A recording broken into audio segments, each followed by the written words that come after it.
Bismillahirrahmanirrahim. Assalamualaikum warahmatullahi wabarakatuh. Waalaikumsalam warahmatullahi wabarakatuh. Alhamdulillah wa nusalli ala rasulillah. Bismillah nabda'u alaihi natawakkal. Rabbi israh li sadari wa yassir li amri wahlul 'uqdatam min lisani yafqahu qawli. Ya Fattah ya Alim, nasrun minallah wa fathun qarib. Alhamdulillah kita dipertemukan dalam keadaan sehat wal afiyah. Kita patut bersyukur kita berada di bulan Rajab. Kita ketahui bersama bulan Rajab itu salah satu bulan hurum.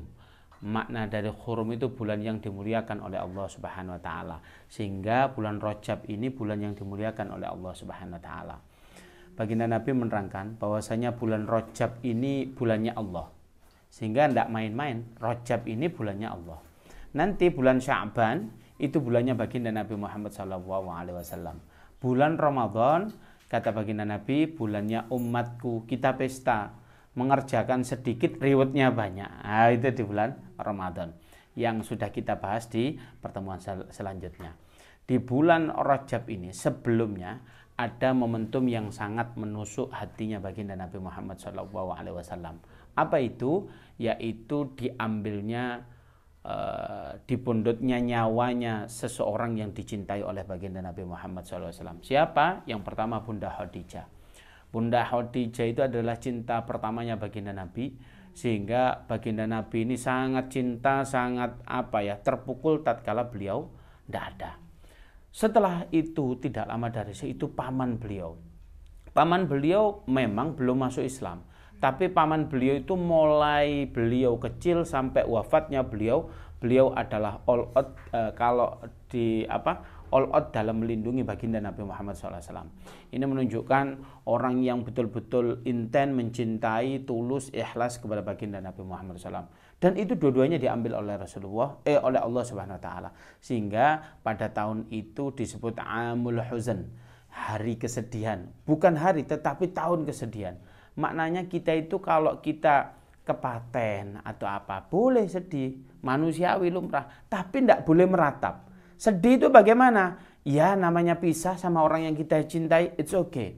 Tapi kalau kita meratap itu contohnya, ya Allah ini kayak nggak ridho begitu ya, sambil narik baju entah apa. Seharusnya bukan dia yang diambil, ini saya aja. Nah, itu kan meratap, itu yang nggak boleh. Sehingga boleh-boleh saja. Tetapi bukan momentum itu yang akan kita bahas malam ini. Momentum setelah itu. Apa? Baginda Nabi Muhammad SAW dikasih hadiah oleh Allah Subhanahu Wa Taala. Apa? Traveling. Lah ini sunnatullah, bagus. Kalau ada orang punya masalah, healing antum. Ojo sumpek-sumpek nih omah terus antum ini. Lah antum sumpek di rumah terus, ya tambah judak begitu. Healingnya ke arah yang positif. Healingnya ke arah yang mendekatkan diri kepada Allah. Boleh. Ya, ke masjid tentunya itu aktivitas kita setiap hari. Ada tempat-tempat yang bisa menenangkan diri kita dan mendekatkan diri kita kepada Allah. Antum yang paham. Bunang pujon, nang batu, nang paralayang atau apa, atau nang sumber kendedes begitu ya. Terserah antum, boleh saja. Nah, ini baginda Nabi itu diajak traveling kemana? Ini ketiga alam sekaligus. Yang mana tiga alam ini disebut perjalanannya disebut Isra Mi'raj. Tiga alam itu maksudnya apa? Yang pertama Rasulullah itu safar untuk ke alam yang pertama disebut alam nasut. Yang kedua alam malakut. Yang ketiga adalah alam lahut. Alam nasut itu dari mana? Baginda Nabi dari Masjidil Haram ke Masjidil Aqsa. Nasut artinya apa? Tempat ditinggali oleh nas atau manusia. Yaitu alam nas, ya kan? Yang kedua apa? Dari Masjidil Aqsa ke Sidratul Muntaha. Nah, Sidratul Muntaha itu terletak di langit ketujuh. Nah, sehingga apa? Itu disebut alam malakut, yang bisa akses di situ, yang tinggal di situ bukan manusia tapi malaikat. Nah, yang di atasnya Sidratul Muntaha namanya arsy-nya Allah. Itu alam lahut, yang bisa akses di situ hanya Allah Subhanahu Wa Taala. Kita diskusi sedikit. Tetapi ini perjalanan yang sangat tidak masuk akal.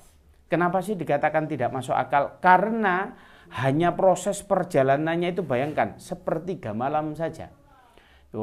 Pada saat itu Rasulullah Isya aja masih menjadi imam. Tetapi perjalanannya berarti ba'da Isya masih tidur sepertiga malam dan ini. Tapi Rasulullah dikatakan di dalam subhanalladzi asra bi'abdihi. Kata-kata asra ini berarti apa? Rasulullah dijalankan, bukan jalan sendiri. Bi'abdihi dengan hambanya Rasulullah dijalankan berarti apa? Jasad dengan ruhnya. Lek ruh tok mungkin diarani ngipi, ya enggak? Tapi jasad dan ruh Rasulullah betul-betul safar.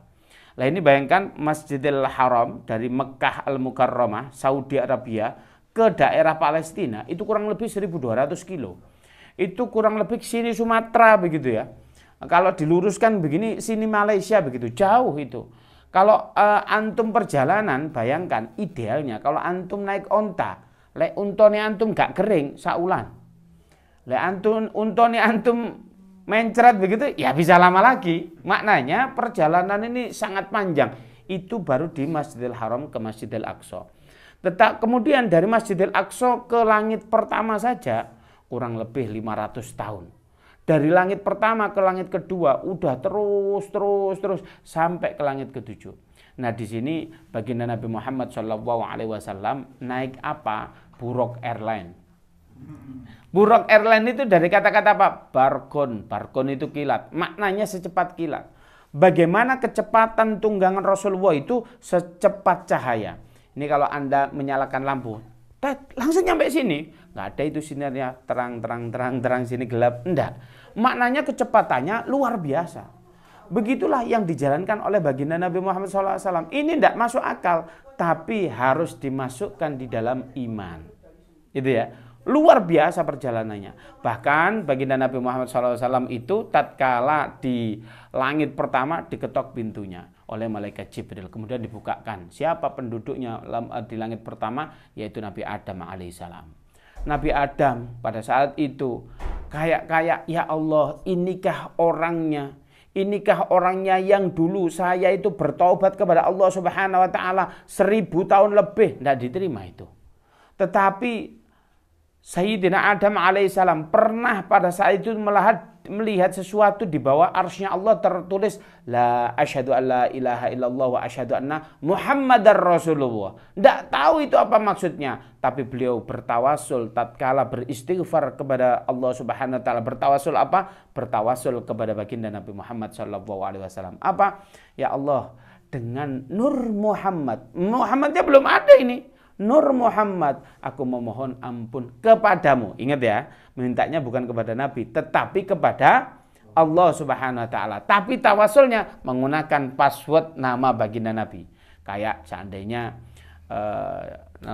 jenengan ini orang di Ngelawang top nomor 1. Oh iya, saya ini minta tolong jenengan. Nama jenengan saya pakai itu aman. Saya dulu pernah itu mau bikin konser kemanusiaan ya. Itu izin ke kepolisian itu sulit itu. Relawan itu sampai 2 minggu apa sulitnya. Kemudian saya telepon, ada almarhum Gus Wahid, tahu ya, Kiai Arema gitu. Saya telepon, Gus, ngapunten ini saya mau pakai nama jenengan. Buat apa? Ini saya mau izin. Oke, saya teleponkan Kapolresnya. Saya telepon, ini adik saya namanya Gus Faiz. Kenapa? Sama-sama gemuknya, jadi mungkin mirip begitu ya. Nyampe sana Masya Allah, dipersilahkan dengan baik, langsung diizini. Maknanya kita menggunakan nama baginda Nabi Muhammad SAW untuk beristighfar. Begitu juga yang dilakukan oleh Nabi Adam alaihissalam. Kemudian diampuni. Kemudian apa yang terjadi? Masya Allah, dipeluk betul. Engkau ini muda, salah satu dari cucuku. Kan begitu ya. Alhamdulillah bisa bertemu. Kemudian ke langit kedua, bertemu dengan beberapa nabi. Ada Nabi Harun, ada Nabi Yahya, dan nabi seterusnya. Sampai di langit ke-6. Nah di langit ke-6 ini bertemu dengan Nabi Musa alaihissalam. Nabi Musa ini adalah sosok Nabi yang gagahnya luar biasa. Antum tahu Nabi Musa itu enggak kaleng-kaleng. Kalau beliau ingin apa contohnya? Ingin sesuatu, kalau komplain bisa komplain. Ini Allah bukan hanya manusia yang dikomplain. Allah itu pernah dikomplain. Ya Allah, saya ingin bertemu dengan engkau. Kamu enggak kuat. Harus ketemu. Oke. Kalau kamu ingin ngotot, ingin bertemu denganku, datanglah ke Gunung Tursina. Betul saja. Allah baru menunjukkan nurnya saja faso'iqa. Nabi Musa pingsan. Loh, ini loh. Ini Nabi Musa itu gagah. Bertemu dengan baginda Nabi, nangis. Nangis itu. Kenapa? Ya Allah, engkau lebih muda dariku. Tetapi bahwasanya nanti yang terdata di surga, umat engkau lebih banyak yang masuk surga daripada umatku. Padahal Nabi Musa senior. Ini loh fadilahnya menjadi umatnya Nabi Muhammad. Ya Allah, kok kita malas sholawatan, kok kita itu malas untuk berzikir memuja baginda Nabi, padahal fadilahnya menjadi umatnya Nabi Muhammad itu gampang masuk surga. Loh kan enak ya? Ini kemudian apa? Kemudian engkau mau ngapain? Saya diundang oleh Allah Subhanahu wa taala. Mau ngapain Allah Subhanahu wa taala? Enggak tahu. Ya emang belum tahu. Kemudian apa? Nyampe di langit ke-6 ini ada pohon besar. Akarnya ada di langit 6, ujungnya pucuke ono di langit ke-7. Pohon apa? Itu sidr. Makanya disebut Sidratul Muntaha. Muntaha itu pucuk, pucuknya di langit ke-7. Sidr, yaitu di langit ke-6. Ini pohonnya gede. Berarti pohon bidara yang Anda tumbuh-tumbuh yang ada durinya itu. Lah itu di langit ke-6, ikutnya di langit ke-7. Wah, ini kan luar biasa. Kemudian